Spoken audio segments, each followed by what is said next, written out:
నిన్న రాష్ట్ర పార్టీ పిలుపు మేరకు, వైఎస్ఆర్ కాంగ్రెస్ పార్టీ రాష్ట్ర పిలుపు మేరకు అందరం కూడా దేవాలయాల్లో వెంకటేశ్వర స్వామి ఆలయాలకు వెళ్ళి, అయ్యా స్వామి ఈరోజు వచ్చిన ఆరోపణలు తొలగిపోయినాయి, ఇంకా వీళ్ళందరూ కూడా బురదల్లే కార్యక్రమం చేస్తున్నారు, వాళ్ళకు మంచి బుద్ధి ప్రసాదించి ఇంతటితో దాన్ని ఆపే విధంగా వాళ్ళకు బుద్ధి ప్రసాదించండి, ప్రజల మనోభావాలు దెబ్బతినకుండా వాళ్ళ ఆలోచనలను మార్పు చేయండి అని చెప్పి అందరూ కూడా రాష్ట్ర పిలుపు మేరకు వెళ్ళి పూజలు చేయడం జరిగింది. దాంట్లో భాగంగానే అంబటి రాంబాబు గారు ముందు రోజు ఆ ఫ్లెక్సీ దగ్గర చూసినప్పుడు ఆయన ఆ ఫ్లెక్సీ చింపలేదు. ఆయన అంబటి రాంబాబు గారు అక్కడికి వెళ్ళినప్పుడు ఏం చేసినాడు, ఈ విధంగా సిబిఐ చెప్పిన తర్వాత కూడా ఏ జంతు కొవ్వు కలవలేదని చెప్పిన తర్వాత కూడా మీరు కలిసిందని చెప్పి పెద్ద పెద్ద బోర్డులు వేసి అక్కడ జగన్మోహన్ రెడ్డి గారి ఫోటో, అదేవిధంగా వైవి సుబ్బారెడ్డి గారి ఫోటో, కరుణాకర్ రెడ్డి గారి ఫోటో, ఇవన్నీ వేసి ఫ్లెక్సీలు వేస్తున్నారు. ఇది కరెక్ట్ కాదు. ఇది కోట్ల మంది ప్రజలకు సంబంధించినటువంటి భక్తులకు సంబంధించిన మనోభావాలు దెబ్బతీస్తూ ఉంది. చట్టపరంగా కూడా వ్యతిరేకము. ఒక సిబిఐ ఇన్వెస్టిగేషను ఏ కొవ్వు కలవలేదని చెప్పి నిర్ధారించిన తర్వాత కూడా పరీక్షలు చేసి మీరు కలిసిందని ఎట్లా పెడతారు? దీన్ని వెంటనే తొలగించాలా 24 గంటల్లో. మేము ఇక్కడనే తొలగించవచ్చు, అది చట్టపరం కాదు కాబట్టి మేము తొలగించట్లేదు, 24 గంటల్లో తొలగించాలని చెప్పి ప్రభుత్వానికి అక్కడ మున్సిపల్ కమిషనర్లకు అందరికీ చెప్పి అక్కడి నుంచి వెళ్ళిపోయినాడు. ఆయన ఒక మాట మాట్లాడినాడు, లేకపోతే నేను దాన్ని తొలగిస్తామని చెప్పి మాట్లాడినాడు. కానీ రాష్ట్ర పార్టీ పిలుపు మేరకు దేవాలయంలో పూజలు చేసుకొని తిరిగి వస్తూ ఉంటే పెద్ద పెద్ద రాడ్లు తీసుకొని కట్టెలు తీసుకొని అందరూ కూడా అనరాని భాషలో ఆయన విపరీతంగా వల్గర్గా తిడతా ఉంటే, ఇంట్లో ఆడవాళ్ళని కూడా కలిపి తిడతా ఉంటే, అరే ఎట్లా చింపుతావో చింపుదురారని అది చెప్పనీకి పోవడం లేదు. గుడికి పోయి వస్తున్నాడు.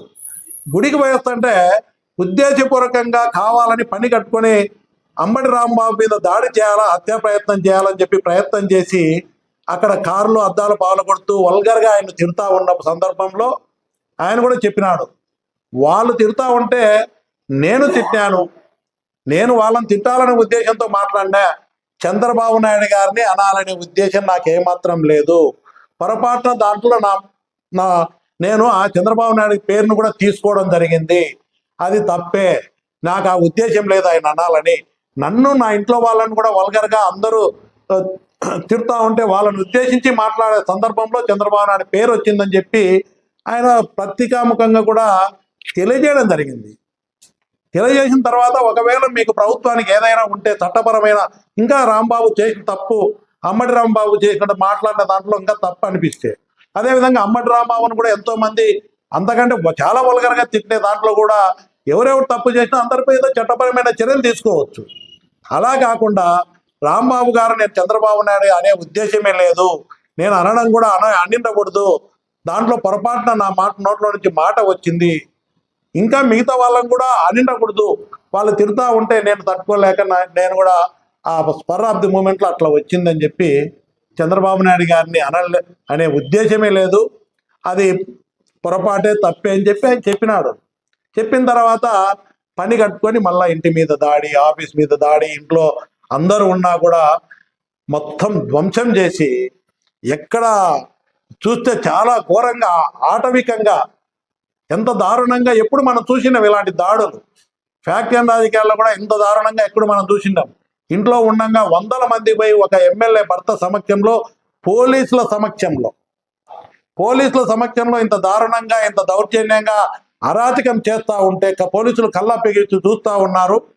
వీళ్ళందరూ కూడా బాధ్యత కలిగిన నాయకులు, ప్రతి ఒక్కరూ తెలుగుదేశం పార్టీ నాయకులు అధిష్టానం ఆదేశం మేరకు చేస్తున్నట్టే కనపడుతుంది. ఆడ పోలీసులు అందరూ కూడా సైలెంట్గా చూస్తూ ఉన్నారు. అంబటి రాంబాబును కొట్టనీకి పోయి హత్య ప్రయత్నం చేశారు. ఇంట్లోకి వెళ్ళి దారుణంగా ఇల్లు తగలబెట్టారు, ఆఫీస్ తగలబెట్టారు. మీరు అంబటి రాంబాబు తప్పు చేస్తే తప్పకుండా చర్యలు తీసుకోవచ్చు, దాన్ని ఎవరు కాదనరు, చట్టపరమైన చర్యలు.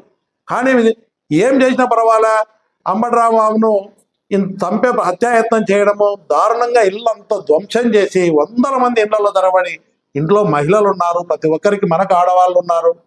ఇదే పరిస్థితులు జరిగితే ఈ విధంగా కొనసాగిస్తే ఇది ప్రజాస్వామ్యం అంటారా? ఇదే ఆలోచనలు ప్రజల్లో కలగజేసి రేపు ఎవడు తిట్టినా ఇంకొకటి జరిగినా కూడా ఊళ్ళల్లో కూడా ఇదే ఇల్లు కాల్చుకునే పరిస్థితి వచ్చింది అనుకోండి. ఊళ్ళో ఎవడో కొట్లాడతాడు, తిట్టుకుంటాడు, పోయి వాడు ఇల్లు కాల్చినారనుకోండి, ఏదో అధిష్టానం ఒక మార్గం చూపించింది, మనం కూడా ఇదే మార్గంలో పోతే బాగుంటుందని గ్రామాల్లో కూడా వచ్చే సంస్కృతి ఏర్పడే పరిస్థితి వస్తూ ఉంది. ప్రభుత్వం శాశ్వతం కాదు. పోలీస్ యంత్రాంగం కాపలా ఉండడం, డీజీపీ స్థాయి పక్కనే ఉంది, డిఐజీ ఆఫీస్ ఉన్నది, ఎస్పీ ఆఫీసులు ఉన్నారు. ఇంత టౌన్లో ఒక సీనియర్ నాయకుడు మాజీ మంత్రి ఇంట్లో ఇంత దారుణం దార్శికంగా చేయడం పూర్తిగా ఖండిస్తూ ఉన్నాము. అంబటి రాంబాబు చంద్రబాబు నాయుడు గారిని ఏదైనా తిట్టి ఉంటే తప్పే అని ఆయనే చెప్తున్నాడు. నేను అనే ఉద్దేశమే లేదని చెప్తున్నాడు. ముందే దాడి, ఇళ్ల మీద దాడి జరగకముందు ఆయన మీద పెద్ద దాడి చేసి భయంకరంగా తిట్టినప్పుడు నేను వాళ్ళు తిట్టినారు కాబట్టి నేను మాట్లాడినాను, అది కూడా మాట్లాడకుంటే బాగుండేది కాదు వాళ్ళని కూడా. కానీ చంద్రబాబు నాయుడు పేరు రావడం నాకు ఉద్దేశం లేదు, వచ్చింది అది పొరపాటే, రాకూడదు, తప్పేం చెప్తున్నాడు. చెప్పిన తర్వాత ఇళ్ల మీద పోయి దాడి చేసినారు. తప్పు అనిపిస్తే మీరు చట్టపరమైన చర్యలు తీసుకోండి, అంతే తప్ప ఇంట్లోకి పోయి చంపుతాము, ఇంట్లో అందరినీ చంపేస్తాము, ఈ దాడి చేసి అన్ని నాశనం చేస్తాము, ఇల్లు కాలుస్తాము, ఆఫీసులు కాలుస్తాము, అదే ఇదేం సంస్కృతి? ప్రజాస్వామ్యంలో ఉన్నామా? ఎక్కడున్నాం మనం?